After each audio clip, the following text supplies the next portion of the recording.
on the leaderboard. And I know there's someone keen from Phillip Island who's been having a crack at the leaderboard, haven't you, Jen? Let's have a look. All right, we'll go to our games. Jump in the app, scroll to the bottom, click on games, go to the leaderboard.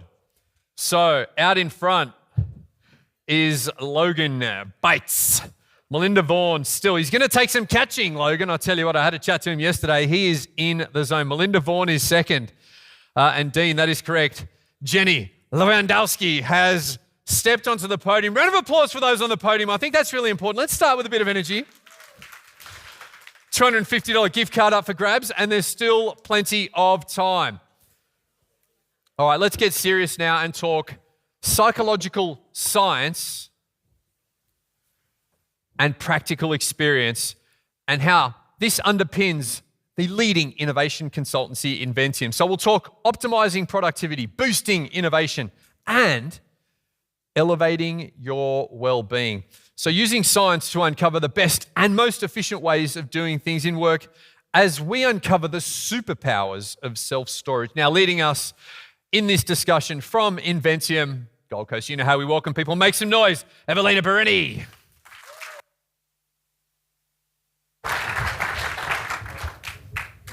Thank you. I shouldn't have stood so far away. That took forever to get on stage. Hello, everyone. You. Okay. So, yes, I'm Evelina. Hi, you can call me Ev, as in electric vehicle. And much like an electric vehicle, at the end of the day, because I am an introvert, I need to be plugged in. So, electric vehicle Ev. And I am a psychologist, which my family seems to be proud of. I'm not sure why. But when I go out and I talk to people, especially when I was younger, when I said I'm a psychologist, this is what they assumed that I did. And they would say, oh, are you reading my mind right now? And I would say, no, psychologists don't read minds. We wash them. It's a little bit of truth, a little bit of anxiety there. I promise we don't. And I also don't do a lot of this. Although it was mainstream psychology in the 1930s, I don't do a lot of couch work because my background is in organisational psychology. And that's what I'm bringing today.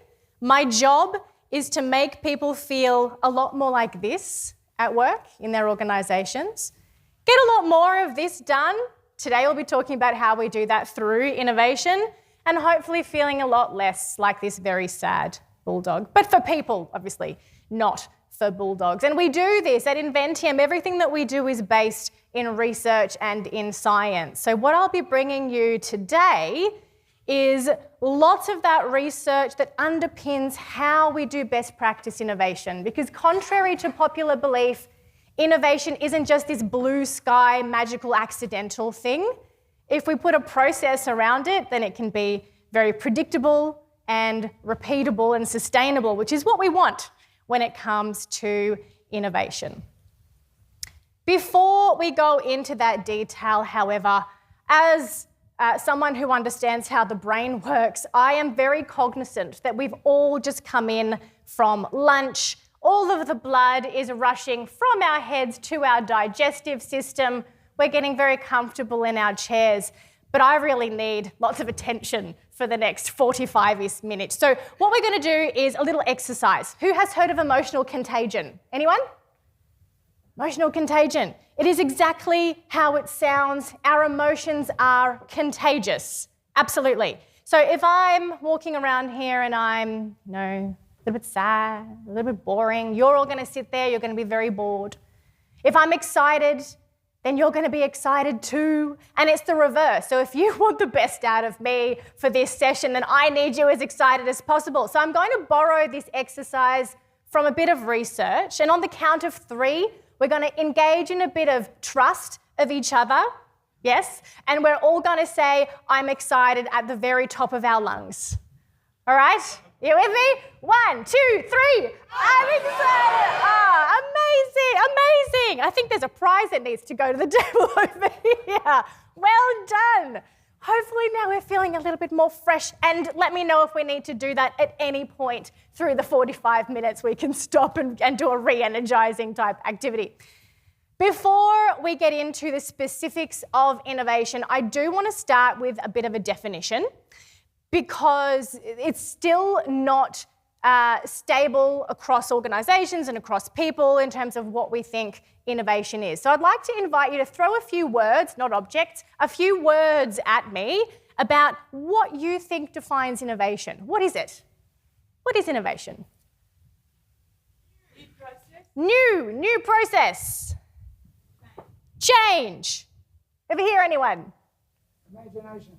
Imagination. I love it. Comes from creativity. So a definition that I want to give you, and please steal it. We're big fans of sharing. Sharing is caring.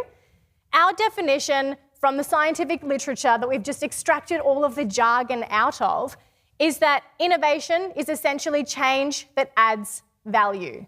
And the cool thing about this is that it doesn't matter where you are in your company, you can innovate. It democratizes it. You don't need to be the chief innovation officer or the head of innovation. It's not just one person's job. Everyone can do it.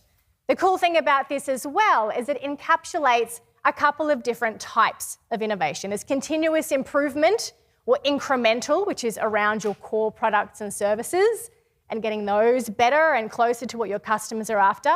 There's breakthrough, which is bigger strategic stuff that is still around your core. And then there is disruptive innovation. This is when you're coming in from the bottom of a market, you're coming in and taking some of that market share from the big players. And often we think that all innovation must be disruptive, but often what it looks like in organizations is that 70% of the time we're doing incremental and only about 10% of the time we're doing disruptive. It's great. We need to be doing disruptive innovation at least 10% of the time. And why is that? Why do you think we need to innovate? Simon Sinek likes to start with the why. Give me some responses. Why might we need to innovate in self-storage? Necessity. To improve. I love that you're all using your diaphragms. This is great. Don't even need a mic. Any other reasons? To be better. To be better. Yes. So what we're looking for as companies is to grow in size or impact. It doesn't have to be size, but I don't know anyone who has negative growth ambitions. So we're either staying the same or growing, but particularly our impact. We want to have a great impact on our customers. And the other really important reason that sometimes we forget is that we don't want to die or become irrelevant. We don't want to be the Toys R Us. We don't want to be the unfortunate Blockbuster or the MySpace. And I think Blockbuster is the most unfortunate because they had an opportunity to buy into Netflix before it became a thing. So this is also not what we want to be. And there are a couple of ingredients of a successful strategy that I want to share with you. Now, about 10 years ago in the academic literature, there was a gentleman by the name of Clayton Christensen. We call him the godfather of innovation. And he did a lot of exploration with companies about what makes them really successful. So as research goes, we look at what all successful companies over here doing. Let's evaluate those criteria and we compare it to the less successful companies, company B over here, and then we collate all those variables and we write a paper. So when Clayton and his team went out to all of these innovative, successful organizations, he found the sorts of things that you're probably familiar with. Stay close to your customers. Ask them what they want and then deliver on that thing. Exceed their expectations. So there was a whole list of these sorts of things. So they wrote up this paper. Wonderful. We know exactly what it means to create an innovative organization and what you need in your strategy. Clayton and his team came back 10 years later and found that most of the companies either didn't exist anymore, went bankrupt, or were on the verge of losing all of their customers. Which is, they were scratching their heads going, this is very strange. They did everything they were supposed to be doing. And in his latest research, he suggested that it was good management that actually caused these companies to fail because they were so focused on doing what they were doing now and doing it really well and staying close to their current customers that they didn't see the disruptors that were focusing 10% of their time on disruptive innovation come in and take their market share. So we don't want to be in that position either. We want to be using a science-based approach that is proven to work in order to innovate in our own organisation. So how do we get better at it? This is what the rest of this presentation is all about. How do we get better at it? Who has ever had a good idea? Who's ever had an idea? Yeah, all of us. All of us have got great ideas. But this isn't, unfortunately, where innovation starts. This is the assumption that innovation starts with an idea, but it actually starts a little bit before that by understanding what problem we're trying to solve for the people that we're serving. Let me explain it with a bit of a quote from Professor Theodore Levitt. People aren't buying a 1/4-inch drill, they're buying a 1/4-inch hole. And sometimes we get so caught up in the drill that we currently have. We're going to add a light, we're going to add bells and whistles, we're going to make that drill bloody awesome. Everybody's going to want our drill. But if it doesn't make the 1/4-inch hole, then our customer's not going to be satisfied.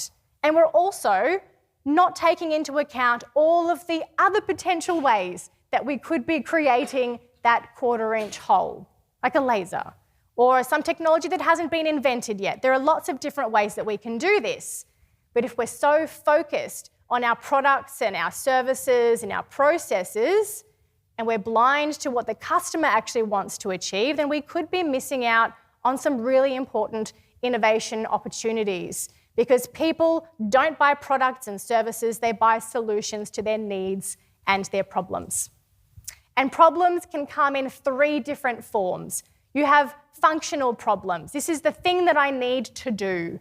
Something that I need to get from point A to point B. That's a functional need. But we also have emotional needs. I need to feel a certain way. And we also have social needs. We're very social creatures, despite how dispersed we have become. With all the technology that is out there, we're still very social. And we have social needs that need to be addressed as well. So I have an example for you.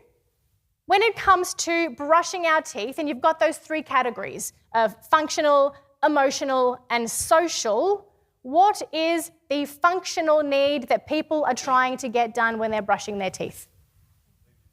Cleaning their teeth. Yep, that's right, we're cleaning their teeth. That is the reason. What about emotional? What are the emotional needs that sit behind that? Is anyone terrified of the dentist? Yep. So for some people, they don't really care about how clean their teeth are. They just don't want to have to get a needle and have teeth extracted.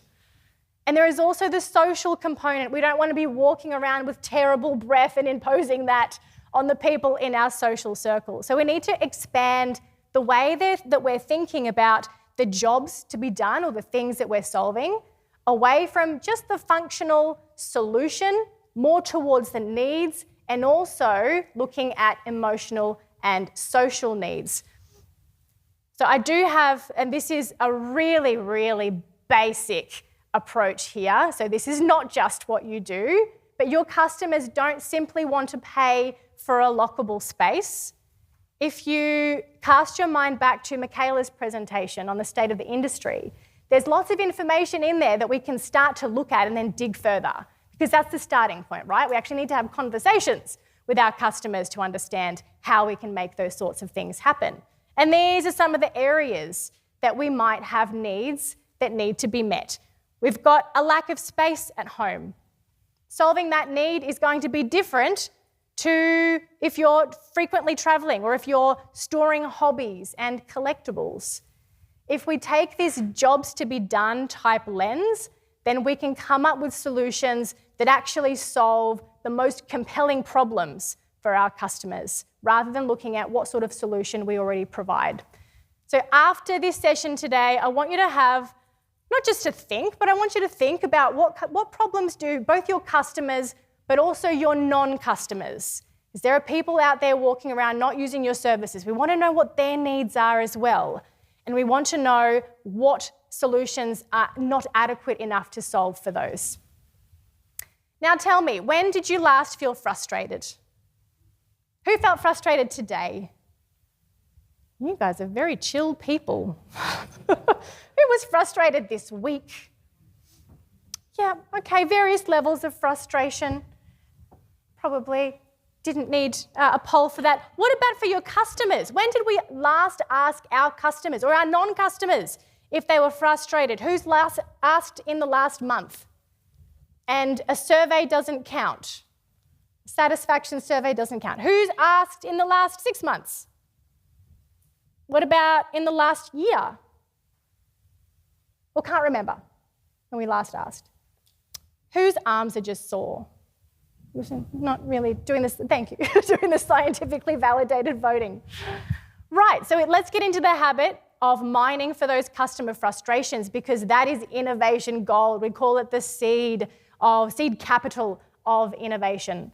And there is a story that I want to share with you because it changed my life as a young mother.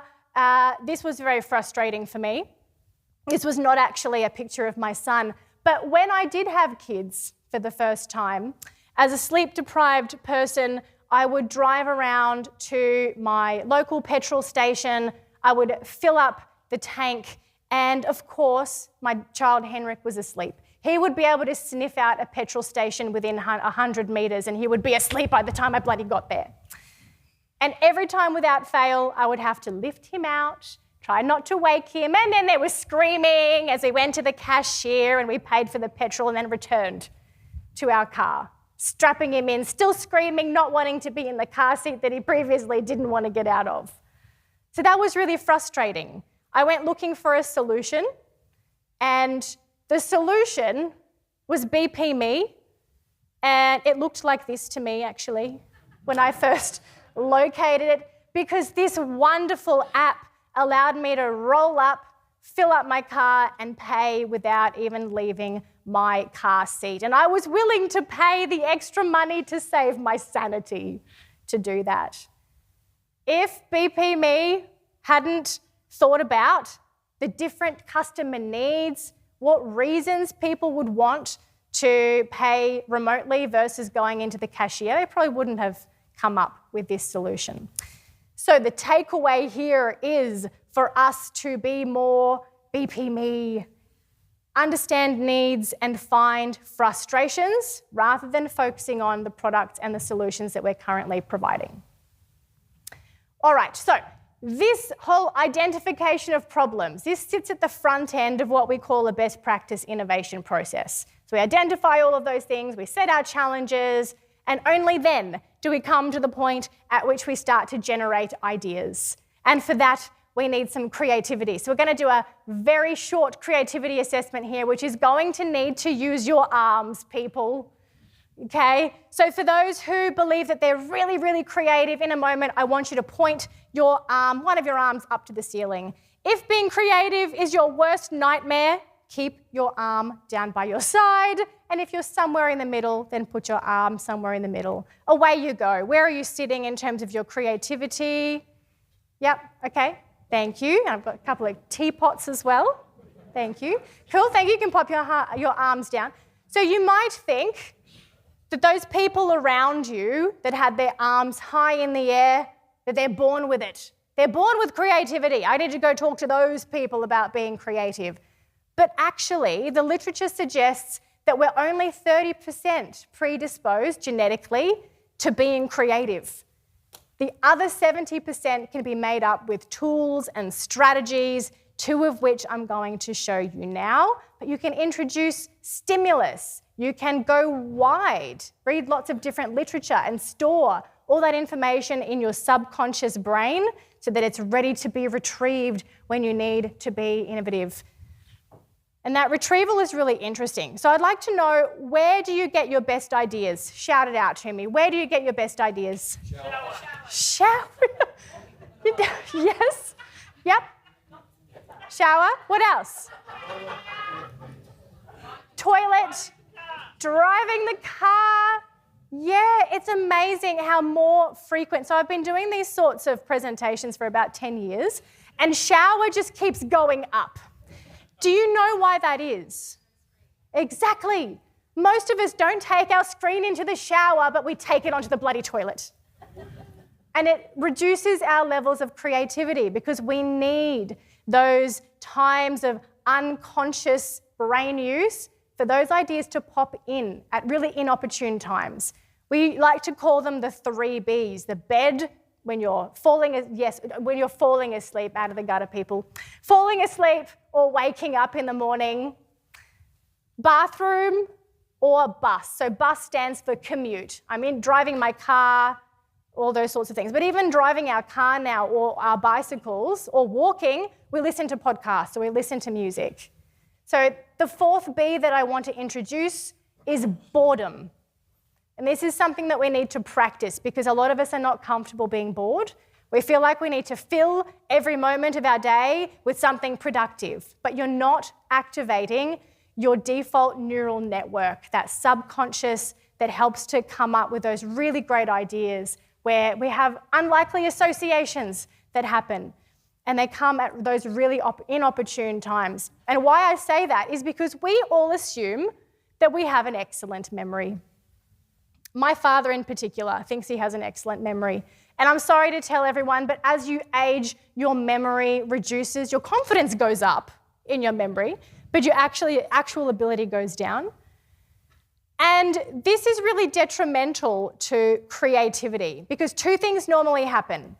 Firstly, we forget that we had an idea in the first place. So we're showering, great idea, continue the shower, step out of the shower, just didn't realize we had an idea. Or the second thing is that we just forget the idea. So we either don't remember we had an idea at all or we forgot the idea that we had, which is very frustrating. So what I encourage people to do when they are in active ideation phase, so you've identified your problem, maybe in your organisation you've scheduled a meeting or an ideation workshop, we're going to send out the problem to people that needs to be solved, and then we're going to ask them to use a glove. And all this means is that we want something on hand to catch our ideas. Our memory is not great. So if we have a notepad next to the bed, we want to be carrying that around everywhere we go for 7 days. If you leave it for too long, then the unconscious doesn't deem it a priority anymore. And if you leave it too short, then there's not enough time for our unconscious to ruminate and give you those great ideas. So you'll send out the problem to be solved, or you'll do this with yourself. You'll identify the problem, and then you'll carry a notepad around with you for 7 days, writing all those ideas down. And then you want to share them with people so you can build and make them better.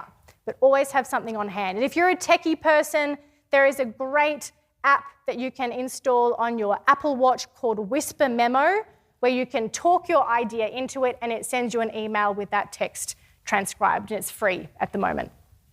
So it's definitely one that I recommend. And if you are a scuba diving enthusiast, you can use a diving board, one of those writing boards in your shower, if that is where most of you seem to get your best ideas, so that you don't lose them. So be bored, find those opportunities. Every time you catch yourself multitasking, I would encourage you to just let the microwave do its thing, allow yourself to be bored and just stare wistfully into the distance and see what happens. On a bus, you're going to be the only person staring out the window. Get comfortable with that. Your brain needs the downtime as well, because there's this thing that happens when we continue to engage with our devices. It's called popcorn brain.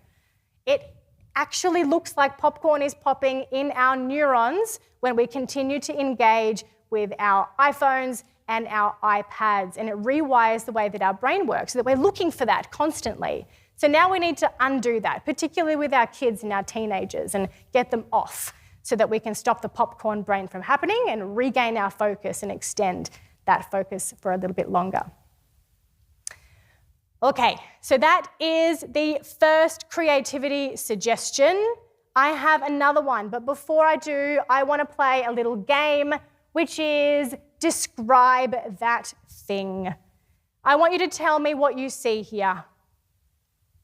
What do you see? Who is that? Tell me some descriptive words, yell them out. It's a Ferrari driver. What do we think about the Ferrari driver? He's successful. Cool, successful. Midlife crisis. Yeah. Stolen, divorced. Okay, yep. So in actual fact, this is Raphael de Simone, and he is a Ferrari test driver. We need to be very, very careful when we're making assumptions. because this is our brain's way of conserving energy. Our brain is really good at taking shortcuts and making assumptions and helping us to get to the best possible decision, but it can trip us up, particularly when we're trying to be creative. I have another one for you. This lady is an athlete. Her name is Marie Sophie Hinderman. What sport do you think she plays? She's a runner? No looking at your phones. Tell me, what sport? Oh, some of you know. Yeah, boxer. Sometimes I get basketball player, netball player. She is in fact a gymnast. Even though she is, I should have mentioned this, she is, it says here, 6 meters tall. That's not quite right. 6 foot tall. Very, very tall athlete. Okay, one more for you. This man is French. What are some of the assumptions that you have? Yell them loudly. Bike rider. Cheetah. What else? Smokes. Eats a lot of cheese, perhaps. Okay, so that's my husband. Yeah. He will be very happy to hear what you had to say about him. He is fresh. I will keep one eye open. Actually, he's on his way to Tasmania. So I didn't know that not all French people like cheese. And so when I started dating Matthew, on the first date that I brought him home, I had organised a platter of beautiful French cheese. Yes, to which he was like, I'm sorry. Like, he's a very direct and honest person. I'm sorry, love, I don't eat cheese. Well, more for me then. So we have to be careful when we are innovating about the sorts of assumptions that we make. So I want you to think about these sorts of things. When you are coming up with ideas to solve your customers' problems, these are types of assumptions as well. That didn't work last time, it's not going to work now. We don't need that in our industry. They think this thing about me and they're not going to change their mind, or the only thing to make this work is by doing X thing. All of these are assumptions, and what we know from the literature is that assumptions fence in our thinking such that we don't think beyond those bounds. When we get assumptions into our head, we create those barriers where we're like, oh no, well, we only have this amount of money, so I can't come up with any ideas that are going to cost $7,000 more than that. But hey, if you did, then perhaps you could implement a little bit of that idea this financial year and a little bit more next financial year. If you don't open up those fences, if you don't crush those fences that lead to your assumptions, then you are robbing yourself of the potential ideas that you would come up with. For example, this is the phone that people had as inspiration in 2006 and 2007 when they were building the new iPhone. One of the neutral assumptions they may have had is that any new phone must have 12 buttons. Absolutely, it won't be a functional phone if it doesn't have 12 buttons. But then they crushed that assumption. They said, what if a great mobile phone actually only had one button? And now what if a great mobile phone didn't have any buttons? If they constrained their thinking to the 12 buttons, they never would have come up with that idea. Who here is a Volvo driver? Yes. What do we know about Volvos and Volvo drivers? They're very sorry? I'm going to go with safe. That's what I'm looking for. Safe. So there was a study that Volvo did with a government in the Netherlands where they were trying to solve this problem of pedestrians getting hit by cars. And they figured out that the issue was when the pedestrian's head actually hit the windshield. The assumptions that they had to work with at that time were that all the safety features of cars, they're located on the inside of the car. All the safety features in terms of the airbag, let's say. When they crushed that assumption and they said, well, actually, what if there were safety features on the outside of the car? What if the airbag was actually on the outside of the car? What ideas could that lead to? and they came up with the Volvo V40 that did have a deploying airbag that when it sensed it was about to hit a pedestrian, deployed an airbag up its windshield. Just by thinking about the assumptions that they had. So how you would do this in a work context, even in a personal context, is when you have a challenge, I want you to list out all the assumptions. And you might need a friend with this because sometimes our biases and our assumptions are so deeply ingrained within us that we don't even know that we have them. So I want you to intentionally write them all out. Why can't you do this in your business? Why would this never work? And then we're going to turn them around, crush them, and then use that as stimulus for idea generation. I do have a relevant-ish example here. So one assumption you might have is that we need to have our own properties or storage spaces to start a self-storage business. Probably know where I'm going with this. If we crush that assumption, what if we didn't need to lease a single piece of property? What new ideas could spring from this new reality? And that is what the company Spacer had done. Maybe they didn't use this exact process, but they looked at the Airbnb model, and in 2015, they went about creating a peer sharing solution for space and then expanded into parking as well. So how might you apply that sort of thinking into your own business and not be constrained by your assumptions? Now, at some point, and in an innovation process, we need to make some decisions. Yeah, otherwise we just go through analysis paralysis, we keep coming up with ideas, we'll have heaps of them, and then it's just too hard. It's too hard to make a decision. So I'd like to know, general consensus, what time of the day do you make your most important decisions? I'd love to know. Who makes their most important decisions in the morning? In the morning, okay, good. In the afternoon or in the evening? A couple of us. And it's completely random, don't know, I make decisions when I need to make decisions. Yeah, there's a bit of a mix. So I want to tell you about a concept called decision fatigue. And this is that our decisions, when we make more of them over the day, the quality of them get worse. So more decisions we make, it doesn't matter if they're really tiny decisions or really big ones, the more that we make of them throughout the day, the worse the quality gets. So then it ends up looking like something like this if we plotted it on a graph. Okay, so those of you who are making your decisions in the morning, continue to do that.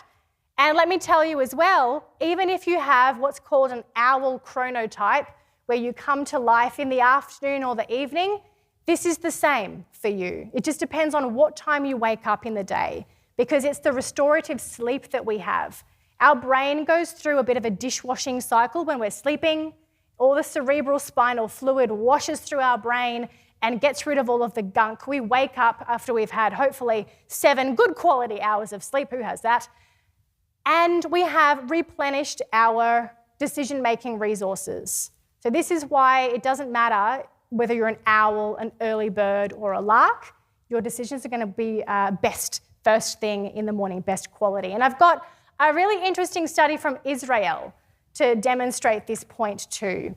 Researchers were evaluating judges' decisions. They had 1,000 decisions that they had evaluated about whether or not a judge would give parole, the word escapes me, give parole to these prisoners, would grant parole to these prisoners. So at 9 o'clock in the morning, what chance do you think these prisoners had to get off on parole? 90%? Okay. It was 65. That's close. Yeah. What about at 2 or 3 o'clock? 25. Yeah, 0. Yeah. And this is because they didn't want to make the wrong decision, and so they took the easy way out. It was too hard by that time to make a decision, so nobody had a chance to get off on parole if they had their hearing later in the afternoon. Moral of that story, if you are ever convicted, go to prison and then you need to be let off on parole, ask for your meeting to be first thing in the morning. No, you know what the takeaway here is. And even Barack Obama, he only ever had 2 suits. It was one less decision that he had to make, and he always had cereal for breakfast, the same cereal. He wanted to leave his decision-making resources left over to run the United States of America. So as much as you can, and this isn't entirely innovation related, although it is when you come to shortlisting, make all of your low cognitive load decisions the night before. All the things that you don't really need to do a lot of thinking about, make all those micro decisions about what you're going to wear, what you're going to eat, what's on the meal plan, whether you're going into the office today or not. Make those the night before so that you've got more cognitive resources first thing in the morning to tackle those really big decisions. All right, now, we're getting to the end of the best practice innovation process. We started with identifying the needs. We talked about being creative and generating ideas. Any idea what comes next? After we've shortlisted down, we've got 1 or 2 ideas that we might want to progress. What do we do next? Any ideas? Prioritize, yep. So that's a way that we would shortlist. And then after we have prioritized, what we do is something called experimentation. Yeah, because innovation is very risky, apparently. It doesn't have to be. So it's risky if we have an idea and then we assume that we have a crystal ball. We put together all these business cases with lots of charts that go like this. All the charts always go like this. And then we implement. This is a very risky way to do innovation because we haven't checked our idea back with our customers. We don't have any data to suggest there will be support. So what I suggest that you do instead, and you don't need a massive team to experiment with, we don't really need any team to experiment with, you just need you. We're going to go back to high school science and talk about hypotheses and methodologies and analysing, all those sorts of great things, because this is what I will encourage you to do rather than go straight from idea to implementation, which would cost you hundreds of thousands of dollars in your industry. Instead, use an experiment loop. This is where our assumptions come back. What we want to do is firstly hypothesize, and this isn't where we're going to test a prototype of our entire idea. At this point, all we want to be testing is whether anybody wants our new idea. So we're going to come up with some hypotheses, some desirability hypotheses around that. This new idea that I'm looking to implement in my self-storage organisation, people are going to want it. What sort of hypothesis would I need to test to prove that that's true? Then we would design and build a very cheap, lean experiment around that. We would look at the findings, both the qualitative and the quantitative, and then we would iterate based on the results from that. And it can be as simple as a web page. So here is an example from Inventium. Several years ago, we were experimenting with training high school students. So normally we train innovation to corporate adult people, but we were like, we need to get in there early and shape the mindsets of these young people. So we thought we could develop a course where we would go into schools and we would run one class over 6 weeks, and that would give them a really good start in innovation. So what we did to test that, we didn't just build it and build the curriculum and go out and sell it. Instead, we created a web page, cost about $100 to do that, plus buy the domain name. And then we reached out to all of our personal networks to understand whether there would be any appetite and got people to register, just their interest, because there's a difference between intent and behaviour. There's like a 30% gap between what we intend to do and what we actually do. Who intended to go for a walk this morning? Who actually went for a walk this morning? Good, well done. Most of us don't fulfill that. So what we needed to do is go to the next step. We gathered 30 people to speak to test our first hypothesis. And you might think that the first hypothesis we need to prove is that kids want this. Kids would participate. But actually there was another stakeholder group that was even more important. Who do you think that was? Yeah. Parents are one of them, but teachers are even more important to get this through. Because if you know someone who works in teaching, you know how sacred that teaching time actually is. And so we needed to get the teachers on board for us to take one of their classes for 6 weeks. Curriculum is a very tricky thing. And so we would ask questions, we would ask them about how they would see this working, whether it would be possible, but then the kicker was at the end. Because we would say, okay, well, we're going to run it next term. Do you want to sign up now? And we'll pay a deposit now and we'll come in and we'll run it. And that tests behaviour.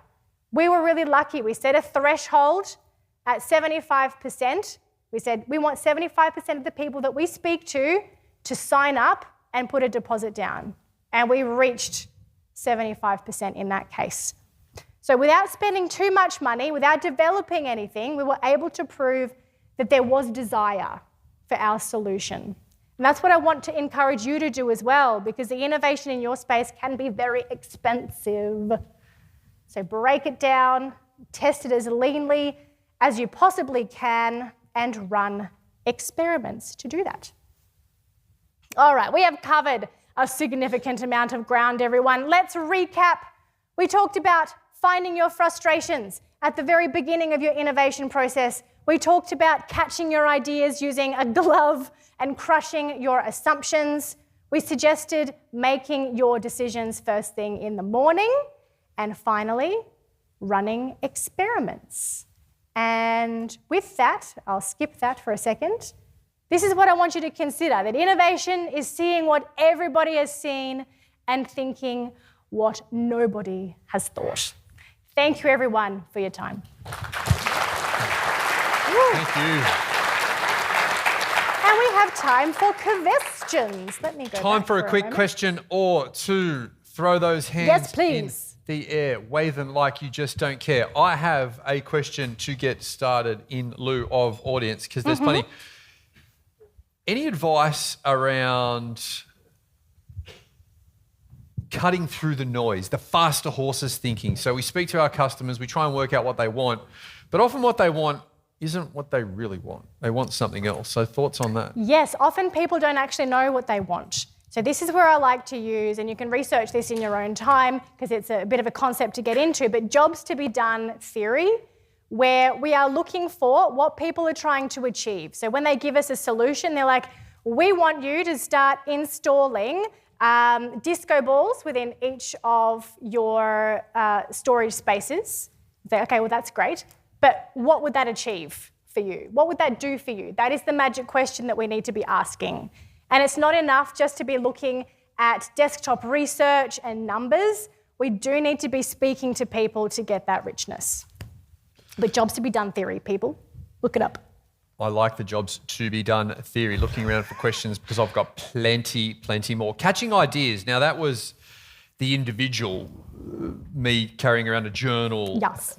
How do we upscale that to a team or to a company? So we've got some people here who might be running teams, running companies.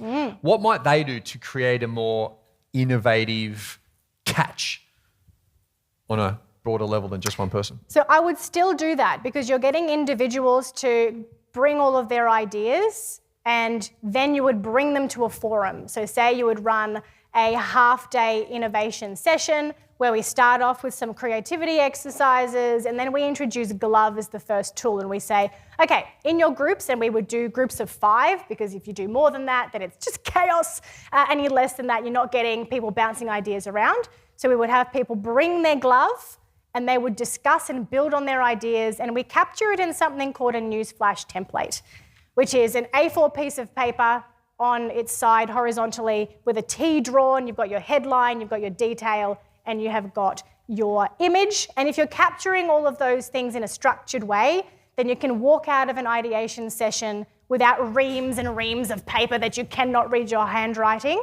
It's all ready for shortlisting, the next stage. Is it important, just on that, and I've seen this in my banking career, Yes. to separate the hypothesis, design and build, analyse and iterate? Because especially my background is risk and compliance. So the risk people in the room will always tell you, because that was me, an idea couldn't be done. So how do you then segment, okay, is it about creating a safe space to say, we're here to ideate, there's no bad ideas? Or, I mean, I've heard someone say, bring a bell on every table, and when someone shoots your idea down, ring the bell. Yes, yeah, we've done that. We've got squeaky toys. So we don't encourage black hat thinking in ideation, because if we're making all those assumptions And the about black hat is the it's risk guy, too right? risky. What's that? The black hat, for the people that might not know, the 6 The hats. black hat, well, it's the critical that will never work. Let's not go down that path. We've tried that before. So we would use a squeaky toy with that person and say, quiet for a moment. We would still capture those ideas and we run them through a filter later on. because there might be an element of that idea, maybe not the whole thing, maybe the whole thing is too risky, but there might be an element that someone has built on that has come up for them because they had something else rattling around in their brain. Generating that idea has inspired something in them, and you're able to move forward with that. So don't put those barriers in place, and I can talk to your risk people if you would like to say, we're not going straight from ideation to implementation, I promise. We're going to experiment. But yeah, don't put that constraint at first. So to summarise that, if Yes. there were some ground rules that our self-storers can take home, it would be 1, bring your ideas to the table, 2, leave risks till later, other things they might be able to list down. If we had a list of rules walking into one of these sessions, what might that look we like? do have ground rules. So we always say no critical thinking to begin with. Secondly, beware the mega idea. So when we're generating ideas, we want singular ideas, not like a mishmash of 10 different things. Because as Australians, we tend to be harmonisers. And so we want to include everybody. So we'll go, okay, we're going to build this whole solution. We're going to take this part of your idea and this part of your idea and this part of your idea all together. But when you are generating, you want to separate them out so you can test the individual components. So they would be 2 ground rules. The third one is just to be open to the experience, really. Just leave any of your reservations at the door. No creative thinking from that perspective, and beware of the mega idea. I love that, and be open as well. We are on time. Please thank Evelina Bereni. Thanks, everyone.